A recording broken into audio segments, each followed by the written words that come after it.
Hello and welcome to today's Medicinal Monday. I'm Dr. Susanna Alter, And I'm Dr. Ben. and we're both naturopathic doctors who support individuals in reversing disease and reclaiming optimal health through whole food plant-based nutrition and mind-body medicine.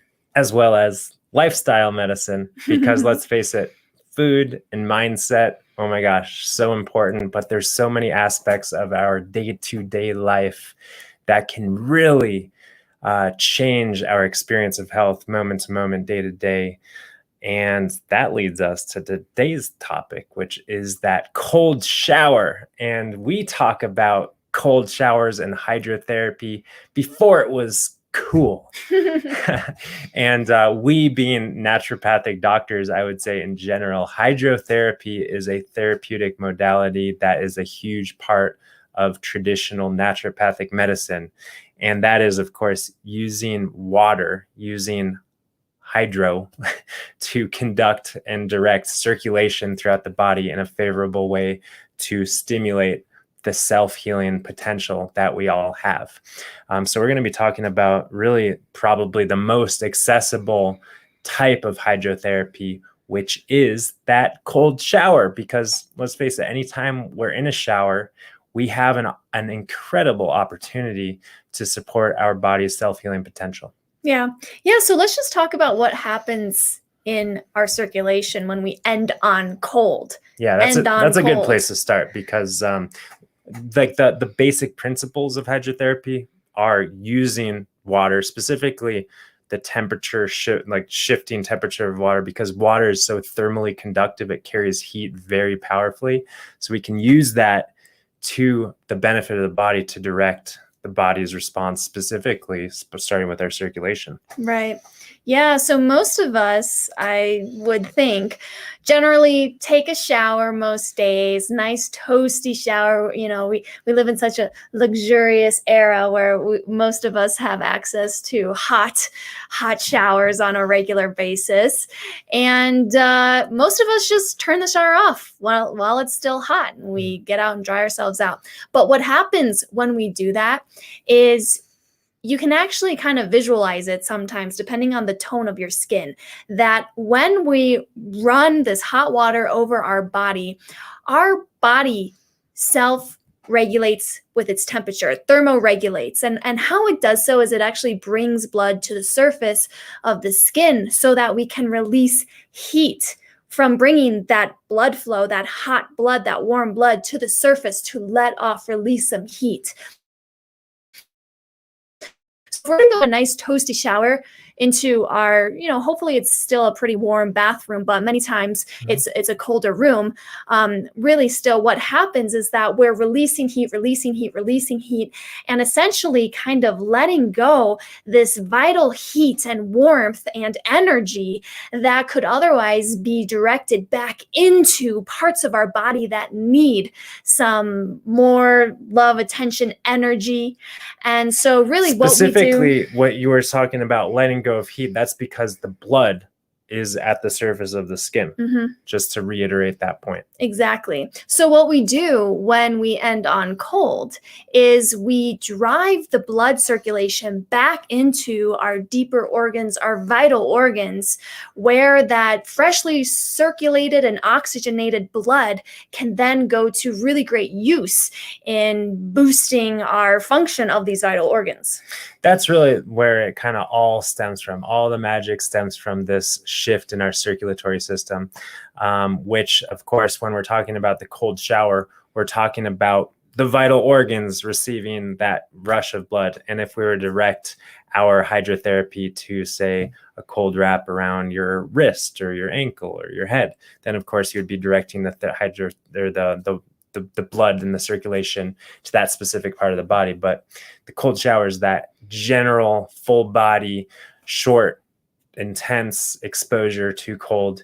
And a lot of people have a hard time even thinking about that, especially in the winter time. But the winter time might be the most powerful time to do that for a number of reasons. One of which having to do with the immune system, which, let's face it, might get a little bit run down in the wintertime due to a number of things, mainly vitamin D deficiency, maybe less access to fresh, nutrient-dense produce that would otherwise be more widely consumed. So cold exposure during the winter times, think, the Scandinavian climates and countries and Russia, and they've got their routines, their cultural routines that serve a purpose and are truly beneficial when it comes to optimizing health, especially in the wintertime. A lot of the other benefits that are noteworthy have to do with our metabolism. Specifically, cold water exposure activates brown fat in our body. And brown fat, maybe is kind of the quote unquote good fat, the healthy fat that's more metabolically active. It's brown because it's higher and more dense with mitochondria, meaning that it has a greater potential to create cellular energy. So activating brown fat has a direct way of increasing our basal metabolic rate and increasing our insulin sensitivity, increasing our tolerance to glucose, as it's sometimes referred to, which are all really good things and healthy with regard to our optimization of our overall metabolism. Yes. And then other healthy responses to cold exposure include what are sometimes referred to as eustress or hormesis. Eustress, EU stress, EU like European stress, not like European stress, but eustress is sometimes referred to as like the good stress, the healthy stress, the kind of controlled, constructive stress physiologically. And it's an interesting body of research and topic to consider how these subtle, controlled stressors move the body to respond in a favorable way. And actually, hormesis, my understanding is that term, you can Google it, but hormesis is how the body responds to that sort of eustress. And the term hormesis comes from the Latin root horm something, which means move. So what happens is the eustress initiates this inner movement within our physiology to respond in a favorable sort of way. And this eustress is expressed through such things as the activation of heat shock proteins and now cold shock proteins. Heat shock proteins were specific genes that were, of course, discovered with regard to heat exposure, but similar proteins, and actually some of the same proteins, are also expressed during cold exposure. And these proteins have a very protective way of supporting our body and adapting to oxidative stress and damage. So of course, in that kind of short-term controlled situation, our body responds favorably. And also our autonomic nervous system. If we think about stress, and we talk about stress a lot, and how stress, physiologic stress, activates cortisol and adrenaline in our adrenal glands, and all of these sort of things that maybe some people have a negative relationship with. Like, we need to control that sort of stuff. But again, that eustress, that controlled activation of the adrenal HPA axis and of the cortisol, of the adrenaline, then we get out of the shower and then we get out of the cold exposure, and our body responds in a really favorable way, which is actually supporting ourselves and our autonomic nervous system in maintaining balance. So it's like, I think of it as if, our body is like, oh yeah, that's stress. I know how to do that. And then we take off the stress and we are relaxed. We're more relaxed. It's almost like going to the gym and having a good workout and building your muscles and getting pumped and swole and, and having that kind of like stress to your body. And then you go and, you sit in a hot tub or something like that. You go and you sit on the couch and you have your recovery. And you allow your parasympathetic branch of the autonomic nervous system to regain its resilience and driving our physiology. Yeah, it's great. And do you have anything else to say, or do you want me to keep talking? Well, I want you to go on to your next point, and then I have something to say. Okay. But you're on a roll, so keep going. Thanks. So the other thing that happens with the activation of our eustress and the sympathetic nervous system in this sort of way is that in the short term, once again, our immune system is activated. And this has been studied. Maybe some people are familiar with Wim Hoff and the Wim Hoff technique, which actually takes cold exposure and combines some breath work, and specifically what we would refer to as sympathetic breathing, which is, again, activation of the sympathetic branch of the autonomic nervous system, increasing cortisol, increasing epinephrine in this eustress controlled sort of way, so that we're increasing the expression of our immune cells in our defense. And Wim Hoff has been, maybe if you don't know who this crazy guy is, he's done this technique and this exposure, and then he gets, I believe, injected with like strep or staph bacteria, and he shows how his immune system is defensive against these bloodborne microorganisms. So pretty powerful stuff. And that's about, as I can think of it, most of the benefits in a nutshell, except for the hormone, like our endocrine system as a whole, which all responds, of course, to our autonomic nervous system. So just think about hormone balancing, thyroid, growth hormone, prolactin, reproductive hormones, everything kind of comes back into balance. Mm-hmm. Yeah, and I can actually think of one more benefit if we kind of take ourselves back into that shower scenario. And if we were to leave the shower on hot, what also happens is that we leave the pores on our skin wide open, and all of our hydration, inner hydration, can more easily be evaporated. And so maybe you've experienced this. Your skin feels super dry after you get out of the shower. Well, try ending on cold and see if that shifts anything. Because when we do shift to cold, the pores will close back down, really retaining your hydration. And it might be a totally different experience for you. It certainly has been for me. I know on the rare occasion, I can literally think of, sometimes it's usually in the bath, and it's like, oh, I don't really want to get so I get out of the bath, have a nice Epsom salt bath, and don't end on cold. And I don't end on cold, or maybe I end on it cold for a little bit, but it's like not quite enough to full, it's just a really brief blast. But in any case, I feel it in my hair and I feel it in my skin. Mm-hmm. So really great for your hair and skin for sure.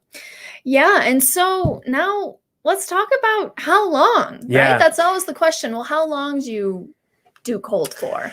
And some practical tips for those people who are like, no way. And I think the answer to the how long is certainly as long as you can tolerate, and as cold as you can tolerate. And I know growing up in Phoenix, Arizona, I remember the summers, there was literally no cold water to be found outside of the freezer, or refrigerator.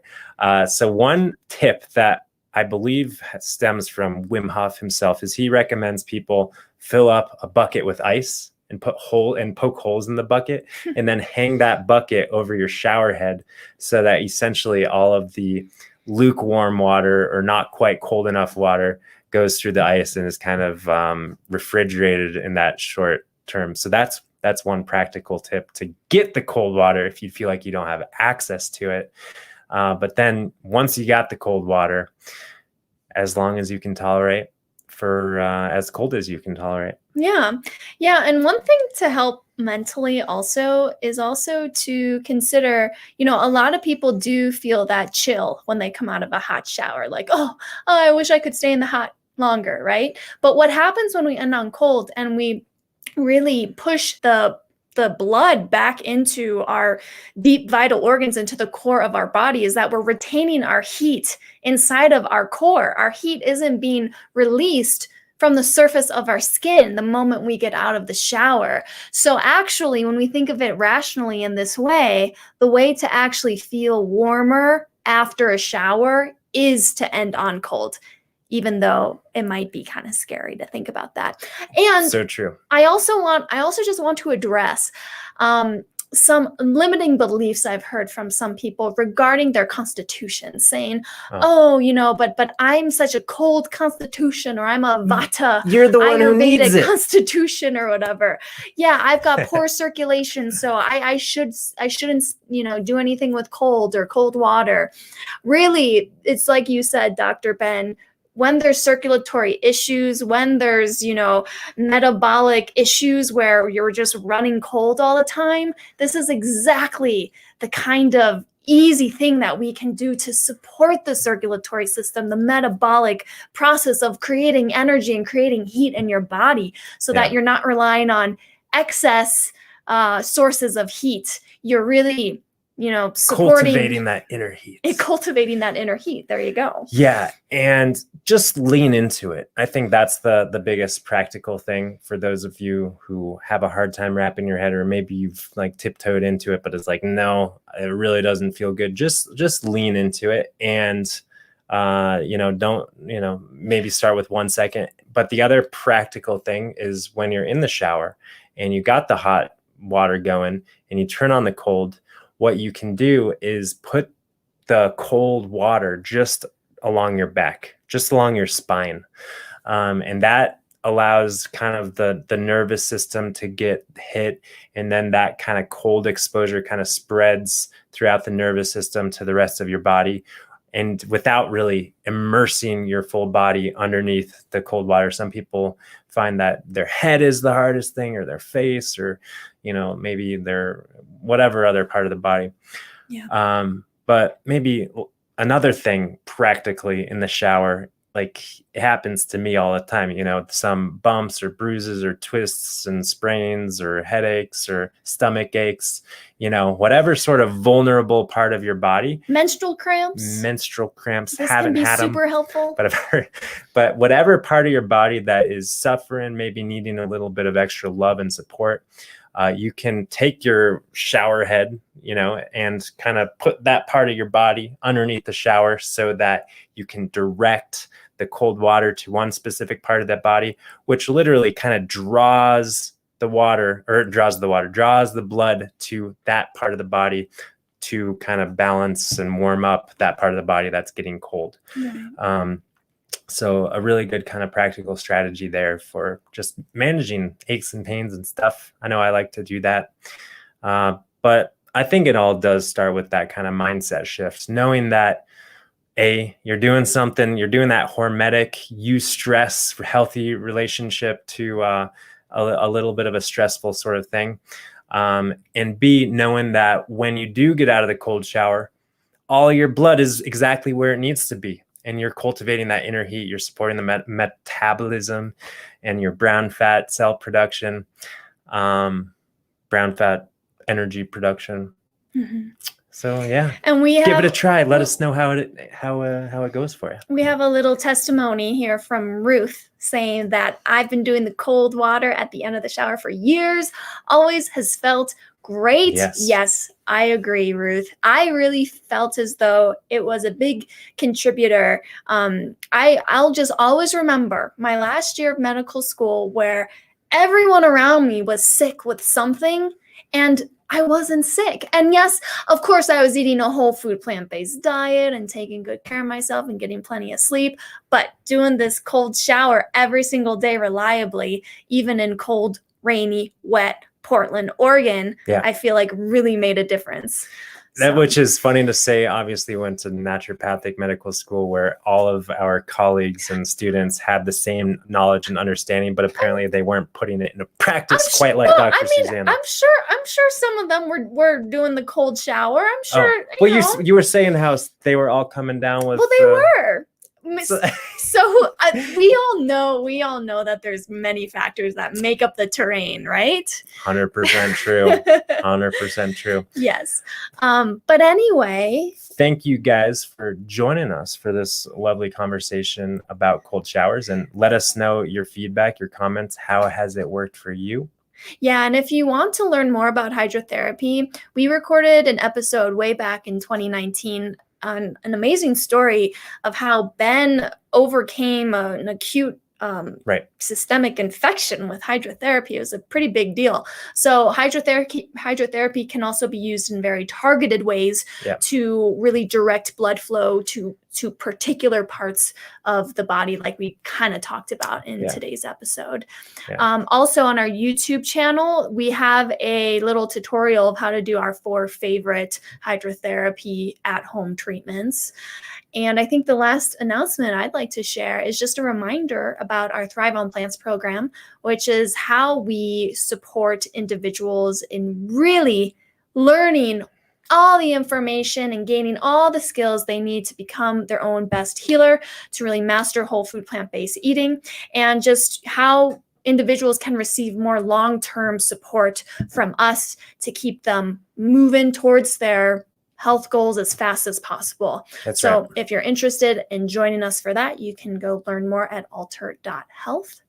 And otherwise, we'll be here next week, same time, same place for another Medicinal Monday. Peace and love, you guys. Look forward to seeing you guys next time. Bye for now.